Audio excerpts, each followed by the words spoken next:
Grab your favorite caffeinated beverage and get cozy because you are listening to Mindful as a Mother with Paige Bruce and Lindsay Adams. Do you remember those toys from when we were kids where you would fit the different shaped pegs into the different shaped holes? Yeah. That's a lot like parenting, except when you have a neurodivergent child, using traditional parenting techniques is like trying to put the round peg in the star hole. That's exactly how I felt when I discovered that Sam was neurodivergent. I knew that traditional parenting techniques and even the approaches that I was taught in grad school, they didn't feel right in my soul to like supporting who he was as a human. And they also just weren't effective. And that's when I discovered the power of responsive parenting. Exactly. So if you are like us and are interested in tailoring responsive parenting techniques to your neurodivergent world, check out our Parenting Your Neurospicy video series. You can find it in our stand store at the link in the show notes. It is so hard to find social and emotional learning toys that will actually be engaging and fun for your child. And that's why we are so excited that we are partnering with Slumberkins. In our home, we're really struggling right now with the idea that I'm the worst kid ever. I'm a horrible sister anytime we make a mistake. And so we recently brought in the Yak, which is all about self-acceptance for kids. And it's made such a difference. When we're struggling, we can remember that our brain is lying to us and say Yak's affirmation, I am loved as I am. When things get tough, I go back to my heart. I know I am enough. Oh, I love this. It's hard for me to find toys that are or stuffies that are engaging for my kids. And normally I take them to my office, but with the Slumberkins, I haven't even been able to get them to my office because my kids are so obsessed. So if you want to try Slumberkins, you can go to their website. We'll also put it in the show notes and use the code Mindful as a Mother for 15% off at checkout. This podcast is not intended to be a substitute for therapy or the therapeutic relationship, and the information given in this podcast is purely for educational purposes and is not intended to replace the advice of a professional.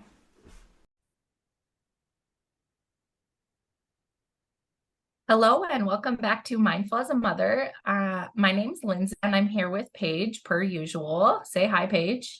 Hello, everybody.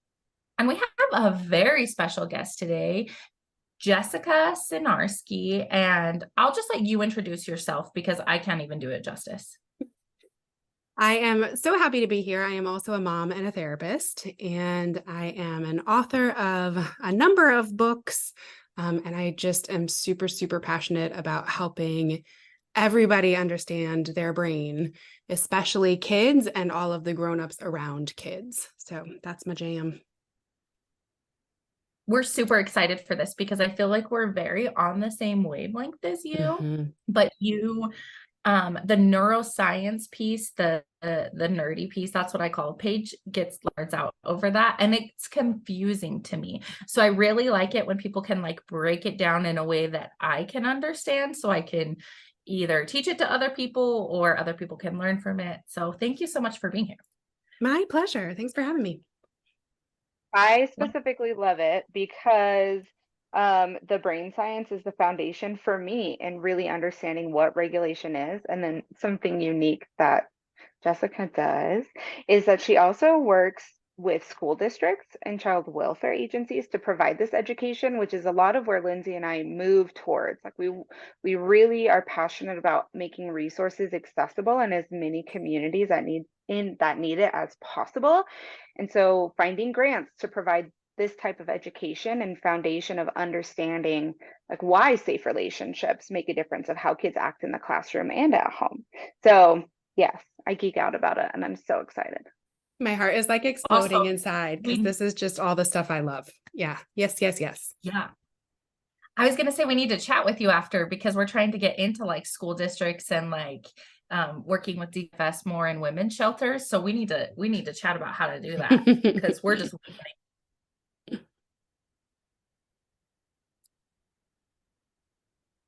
Perfect. Well, two of the books that Jessica recently published that I'm very excited about is Riley the Brave's Big Feelings activity books. And I don't know how often I get requested, like, do you have any recommendations for workbooks at home for parents and kids? So I think this is going to be a great resource. Sometimes I think to myself, like, I just need to set aside time to create all these things because I'm like having such a hard time finding resources, like actionable resources. And then also Light Up the Learning Brain, which I believe is more for the parent or educator. Is that right? So Light Up the Learning Brain is coming soon-ish. Even before Light Up the Learning Brain is Your Amazing Brain. And Your Amazing Brain is a very visual comic book, sort of graphic novel style look through the brain that I am just thrilled to have out in the world. So this isn't on video, but she held up the book, and if you could see Paige and I's face, we instantly fell in love.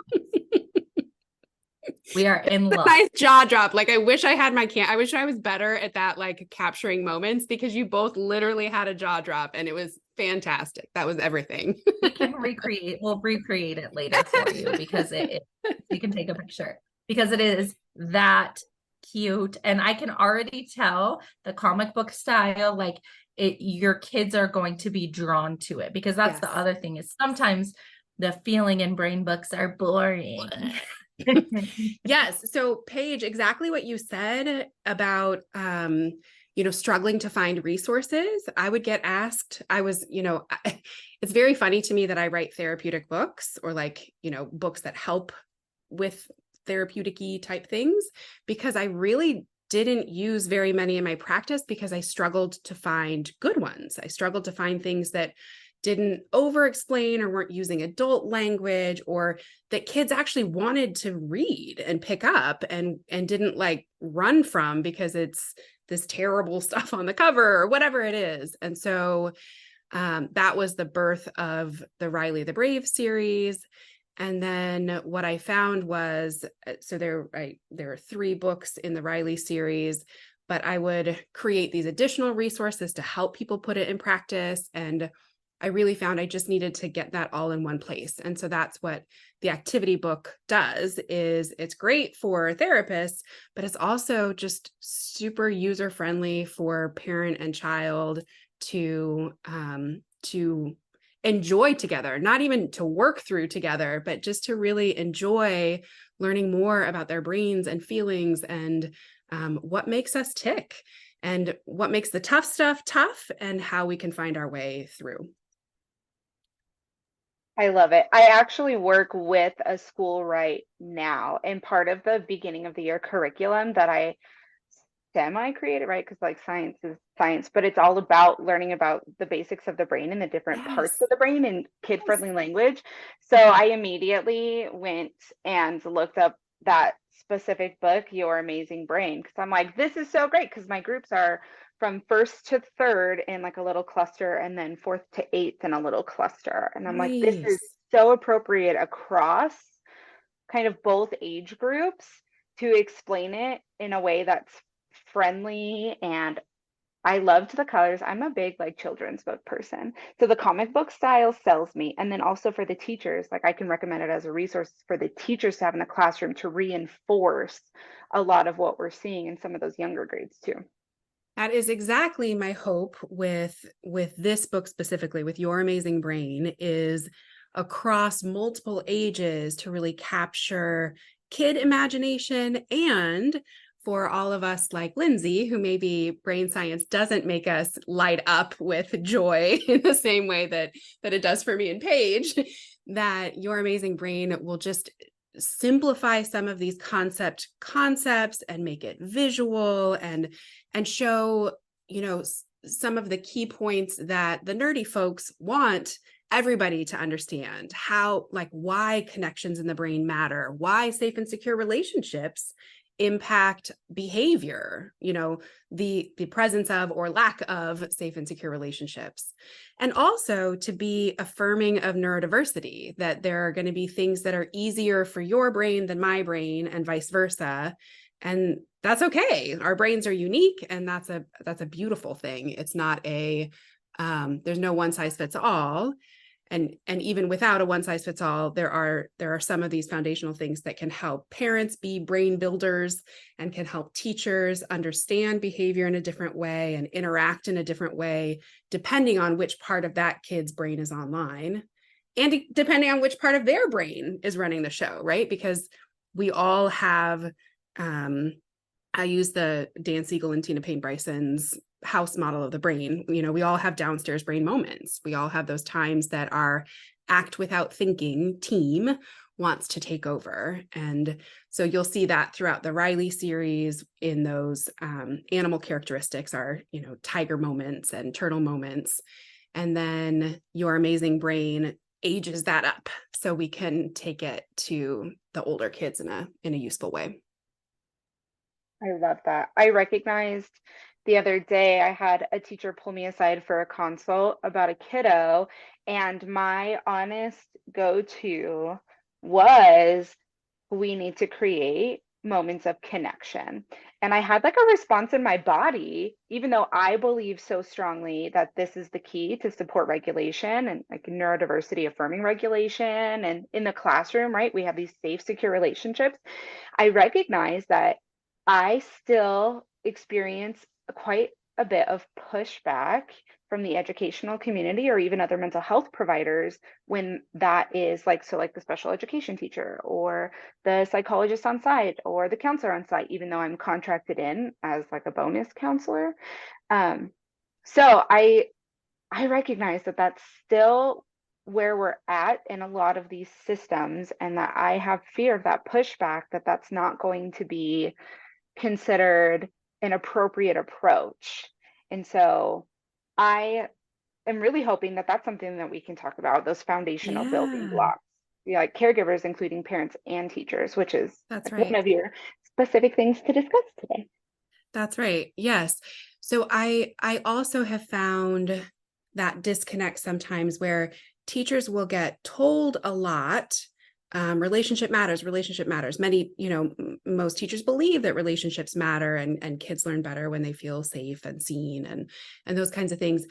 But there's a couple sticky parts that I see in that become challenging. One is sometimes that's said without compassion for the demand on a teacher's nervous system every second of every day, right? So when we're asking teachers to bring their upstairs brain, to bring their connection seeking part of their brain to this kiddo who is in protection mode, who is sending danger signals, who is distracting from lessons or creating a ruckus with this other kid or whatever it is, right? It takes extra energy to choose connection mode, to have the brain juice for connection mode when you're getting lots of signals of threat from a kid, even though those signals of threat may be coming because they're not feeling connected. So it becomes this vicious cycle of disconnection where defense brains are running the show. This is part of why I love bringing the work into schools, because we can have compassion for all brains and nervous systems in the school space. That when I'm working with counselors, for example, school counselors, I'll often hear them frustrated about teacher behavior with a student that seems to be escalating the student's behavior.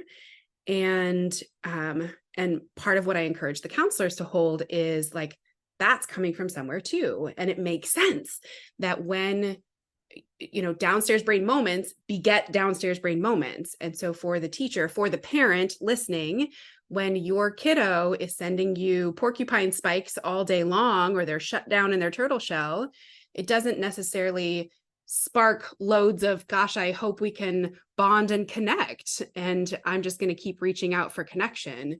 And that's just with 1 or 2 or 3 or 7 kids in your family. For teachers, we're talking about 15, 20, 30, or, a couple hundred if you're a middle or high school teacher. That's a lot of students to hold mental, emotional energy for. It doesn't mean that's impossible, but I want those who are supporting teachers to really understand the ask, and to normalize for teachers. It's not because you're a bad teacher that this is hard. It's because your brain naturally goes into protection mode. That makes sense.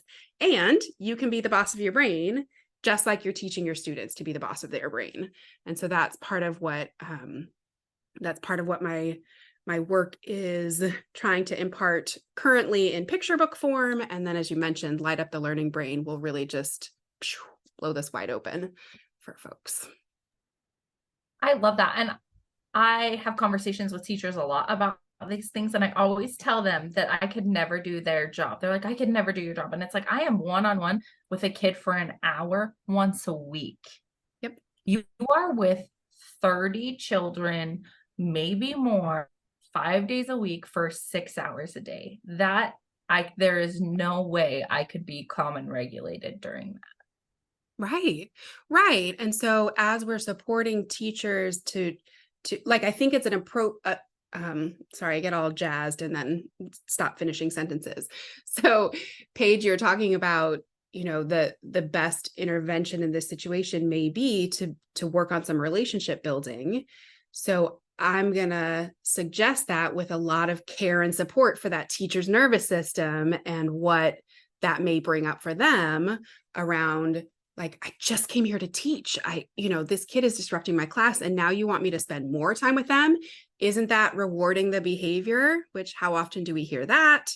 And so this is where I come back to those foundational building blocks of learning. So maybe would it be helpful if I just explain that model a little bit? Okay. So the foundational build, go ahead. Sorry. No, I was just going to say yes. And can you touch on explaining why it's not rewarding the behavior? Yeah. Yes. Yes. So, well, let me just start there. As far as this is part of why understanding how brains and bodies work, I think is so essential, because that's actually a better starting point is we are, as humans, state-dependent creatures. So which state our nervous system is in will determine our behavior. I don't mean that in a, my brain made me do it, so it's not my fault kind of way. But what that can teach us is if my upstairs, calm, curious, connection seeking, planning, time management, like if that part of my brain is running the show, then I have capacity for language and reasoning and even understanding cause and effect, right? Like some of these things that we want kids to understand when we think about consequences, which that could be a whole other episode talking about, the dreaded word consequences. When the downstairs brain is on, when that brainstem and limbic system, your automatic act without thinking part of your brain is on and running the show, then that's when you're going to see more of the behavior, like, some of the impulsive stuff or some of the aggressive stuff or shutdown or prickly, messing with others or whatever that stuff is. If I am trying to reason with a kid to get out of their downstairs brain, I have lost the battle, right? Like we're just going to stay in I'm just going to get more and more frustrated. They're going to get more and more frustrated. So what I would see happen time and time again is, we would teach kids coping skills as professionals and then expect them to be able to access those coping skills that are stored in their upstairs brain when they're in the middle of a downstairs brain moment, and that there's a disconnect there. We are missing the boat, and everybody ends up frustrated, right? And so when we talk about working on building relationship, or when we talk about slowing down, or when I talk a lot about using play and playfulness in parenting and teaching, in any sort of interaction with kids, including when you want them to get stuff done, because play wakes up that upstairs brain. So the strategies that I encourage and support, including relationship building, are strategies that are going to strengthen the staircase of the brain. They're going to strengthen the ability for downstairs brain signals to make it all the way up to the upstairs brain for processing, so that I can use my calm, curious, connection-seeking, problem-solving brain to choose a different way next time, or to repair, to have empathy for somebody else's experience if I've done something wrong. If I'm just being punished for doing something wrong, I'm not building that staircase. This is not advocating permissive parenting or, just letting kids rule the roost at school at all. Kids need structure and boundaries, and we can apply that structure and boundaries in ways that we know build brains, build well-connected upstairs, downstairs brains. Does that answer the why it's not rewarding the behavior? Yes, thank you so Okay. much. From a nerdy brain standpoint, that is understandable to me. Excellent. So the building blocks of learning. So this is from Turnaround for Children, which I believe just went through a name change. So I think you can still find them at turnaroundusa.org, but they are now, I think, tied to a university in a different way. They created a thoroughly researched understanding of what components build a learning brain. Like, what does it take to have these different things that we want to see in our kids, and not just, and things that could be worked on and taught, and that the research sort of supported those things.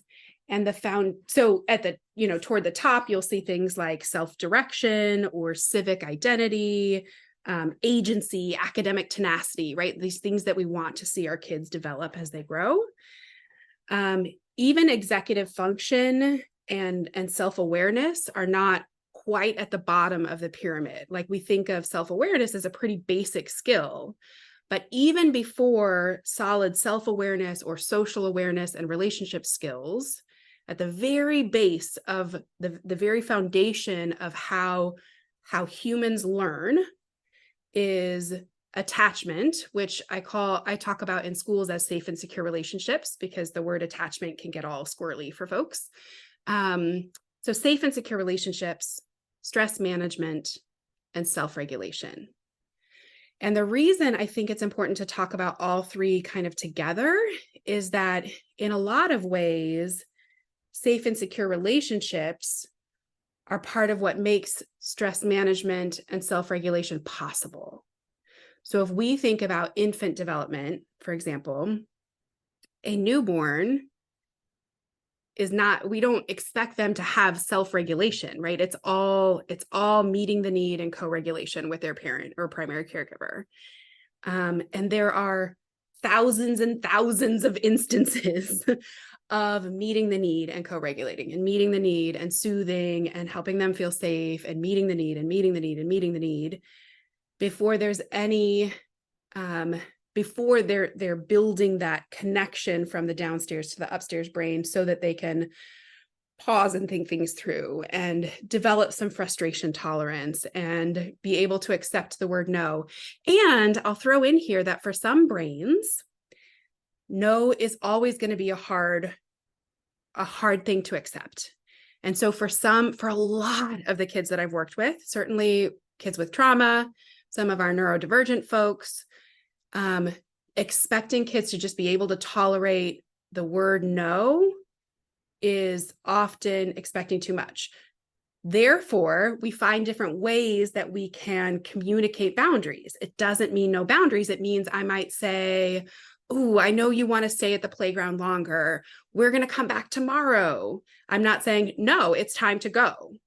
Right? Though I'm still communicating the same thing, but I'm doing it in a way that is helping them be successful in self-regulating, right? I'm helping them by how I'm bringing this up. Okay, I'm going to get off on a whole tangent there if I'm not careful.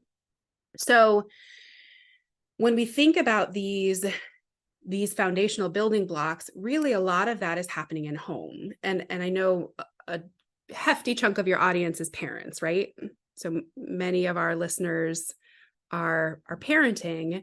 And so part of why I think talking about this foundation is so important is these are the skills that are going to help your kiddo be successful with the time management or the connection to peers or even growth mindset or, having some oomph to stick with things and persevere, that whenever I'm seeing those things go awry on the regular, I'm coming back to check this foundation. Where are we on safe and secure relationships? How is this kid feeling safe and seen?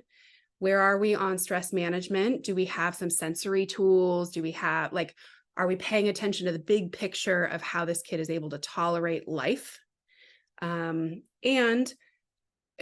if self-regulation is a challenge, what are we doing to maybe co-regulate and keep building those capacities for self-regulation? So what, how am I even modeling my own self-regulation? How am I modeling my ability to press pause when my lid is about to flip? Like, mom feels tiger brain coming and I am going to take a breath. I'm going to take a break before I explode. So I'm going to do that so that I don't make a mistake here, right? Those little moments are so powerful for our kids that we're not perfect. We all have downstairs brain moments and we can find our way through. So that's the crash course in the foundational building blocks of learning.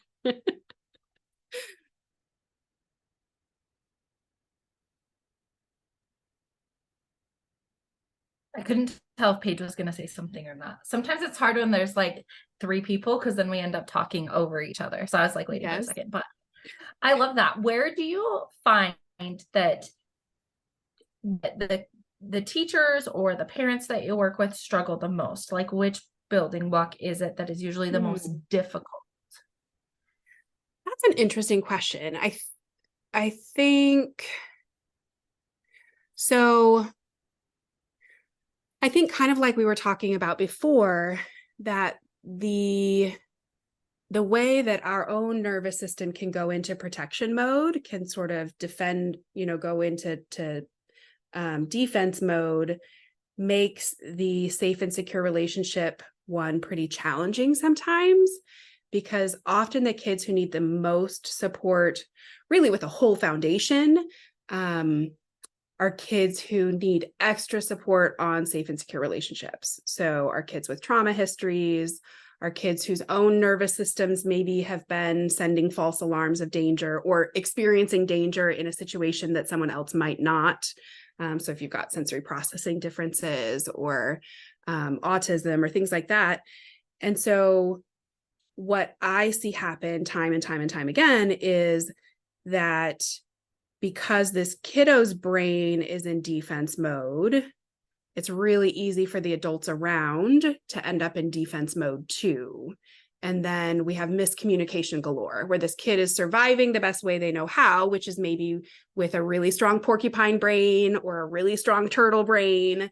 And that does not necessarily invite relationship, because even asking for help is an upstairs brain function.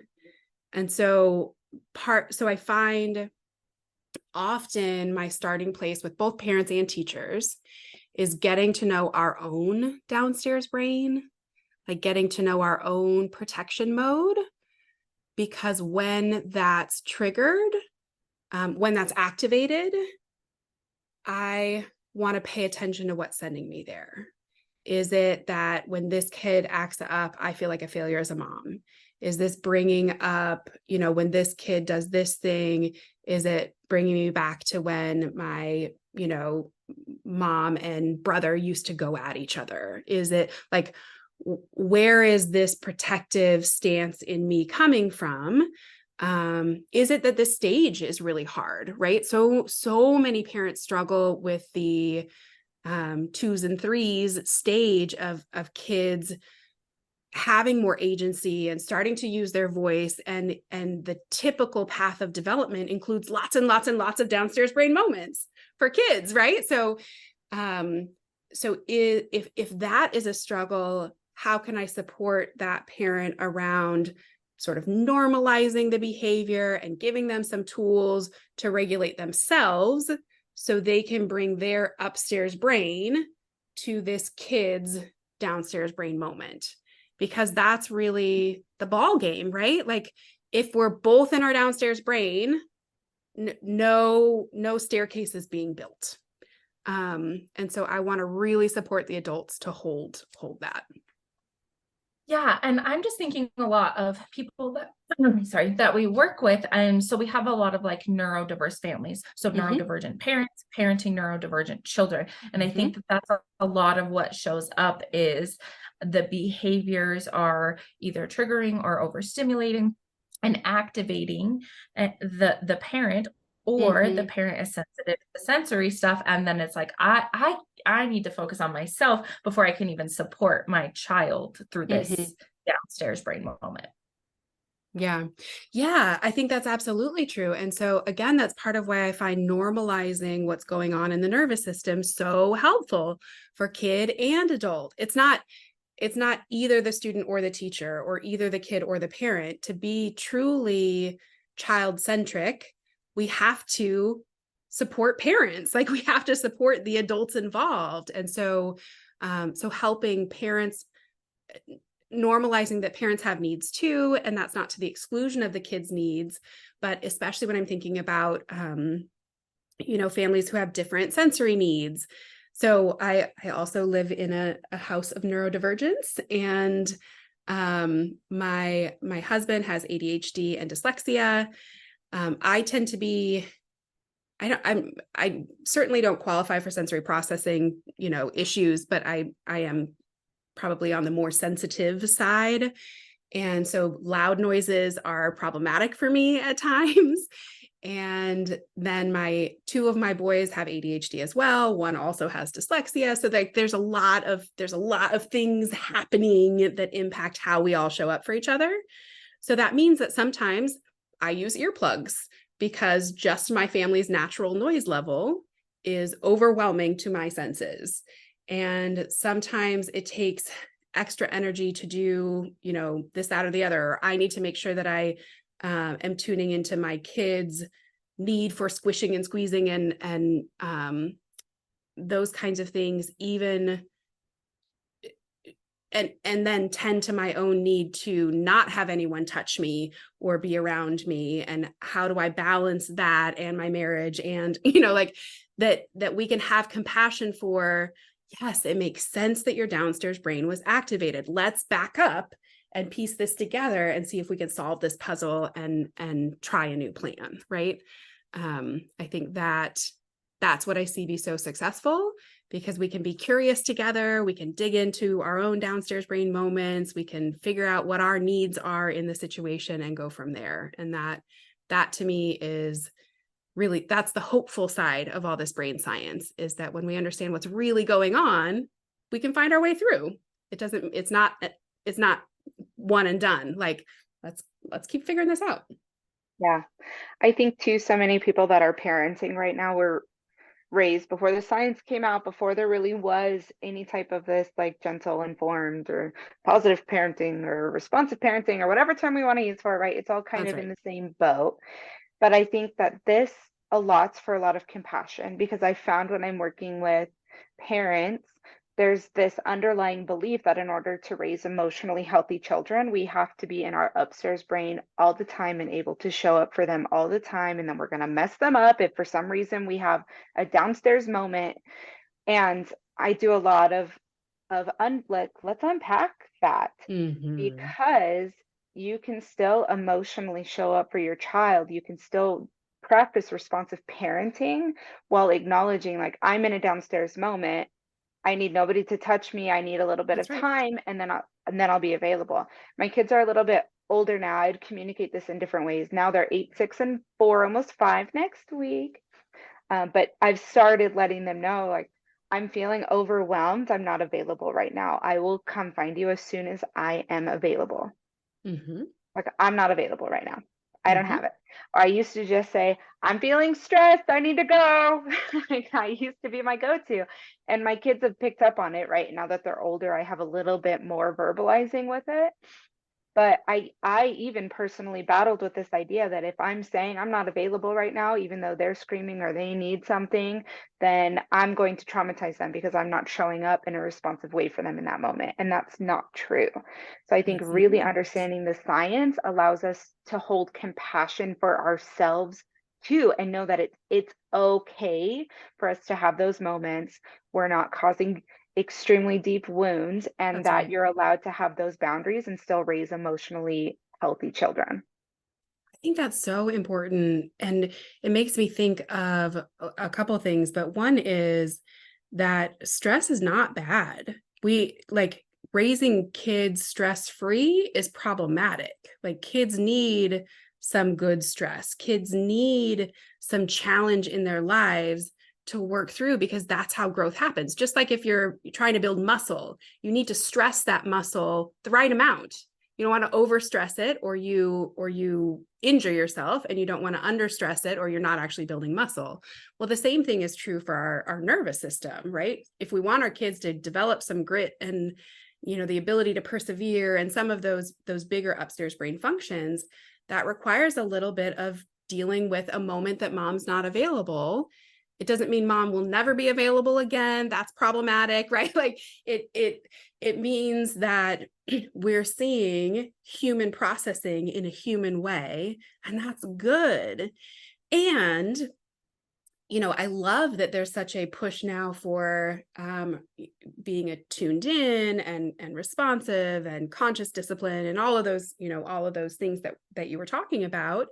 And we know from the research that it's not about 100% attunement every second of every day. That's impossible. So Ed Tronick is the still face guy, and he talks about I think it's around 30 to 40% of the time is a reasonable expectation during early child, like during infancy and toddlerhood, in that like super hands-on parenting time of life, that it's still only around 30% that you're going to be actually tuned in and tracking with a kid.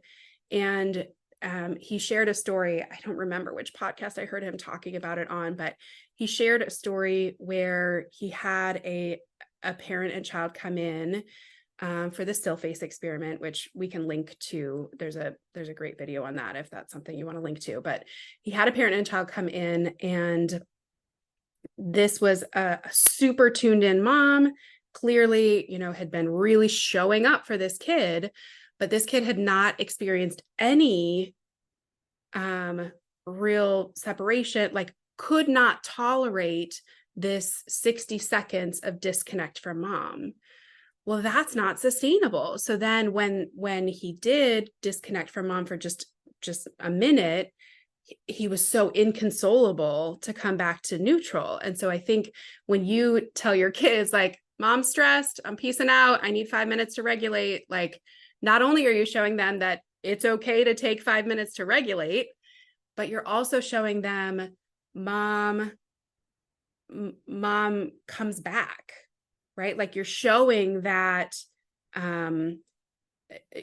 so part of attachment is safety and security across time and space.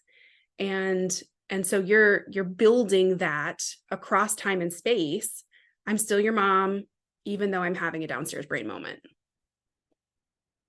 I also want to add that it's impossible to white knuckle your own brain and nervous system. So if you're forcing yourself to show up in these moments where your child is in their downstairs brain and you're also in your downstairs brain, it's not going to build safety, security, and attachment. And you're going to build way more if you take a few minutes, regulate yourself, get back into your upstairs brain before supporting your child. That's so true. That's so true. And I like that example, like the analogy of like white knuckling yourself to regulation. Like that's, I think, especially I see it in moms. Moms tend to put this pressure on themselves. I put this pressure on myself to show up all the time in every way, And so I just love that you're naming that we just can't all the time. And that's it doesn't mean you're failing as a mom. It doesn't mean your kid's going to be ruined, right? That those are downstairs brain thoughts. And we can say, thank you, downstairs brain, for trying to keep me safe, but I'm good. We're good. I got this. I love that. So Jessica, can you tell us where to find you, where to find these specific resources? I know some of them I actually have already pre-ordered myself, Light Up the Learning Brain. Yay. But yeah, tell everyone where we can find you.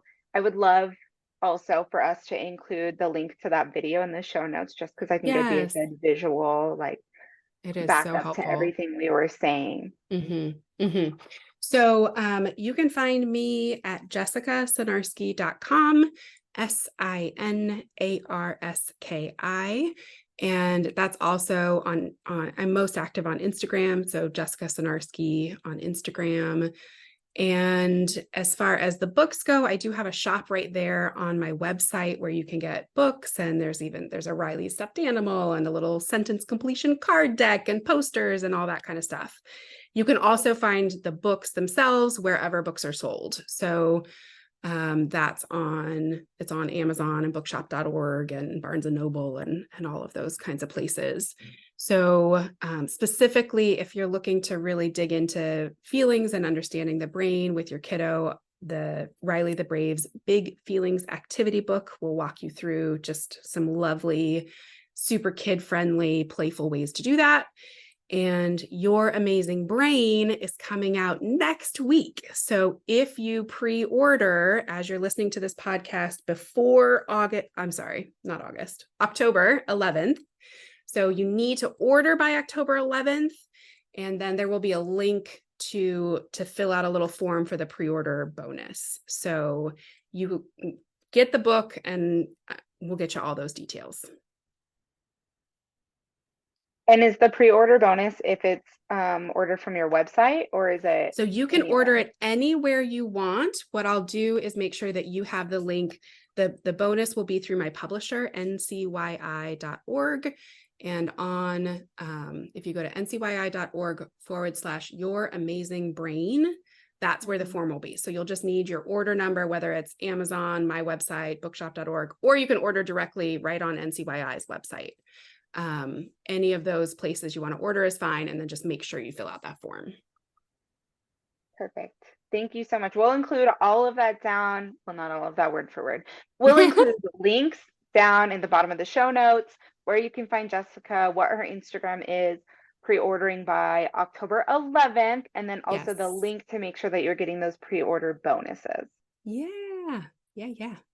Yes, and I should say the pre-order bonus is a digital resource pack, so it'll be emailed to you, and it has things like a DIY, build your own 3D neuron and crossword puzzle, and really some tangible things to help you take this and use it in creative ways with the kids in your life. So I'm super pumped for you guys to have it. All the therapy activities page. I'm so excited. Oh yeah. We're always looking for new creative things. Yes. Well, thank you so much for coming. Oh, it's great talking with you both. I'm excited. Okay, hold on. I gotta find the button. Thanks for coming to Mindful as a Mother podcast. If you'd like more of us and Mindful as a Mother, you can find Paige at Instagram at Parenting with Paige and Lindsay at Linz_Adams LCSW. Find us on TikTok, Instagram, and in our Facebook group, Creating Community and Smashing Parental Stigma, Embracing Mindful Motherhood and Positive Parenting. Thanks so much, and see you next time.